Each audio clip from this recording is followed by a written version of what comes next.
عنه رضي الله عنه أن رسول الله صلى الله عليه وسلم قال: بينما رجل يمشي بطريق اشتد عليه العطش فوجد بئرا فنزل فيها فشرب، ثم خرج فإذا كلب يلهث يأكل الثرى من العطش، فقال الرجل: لقد بلغ هذا الكلب من العطش مثل الذي كان قد بلغ مني.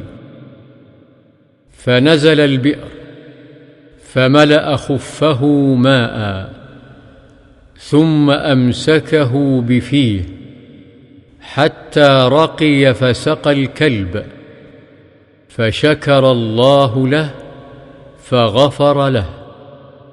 قالوا: يا رسول الله، إن لنا في البهائم أجرا؟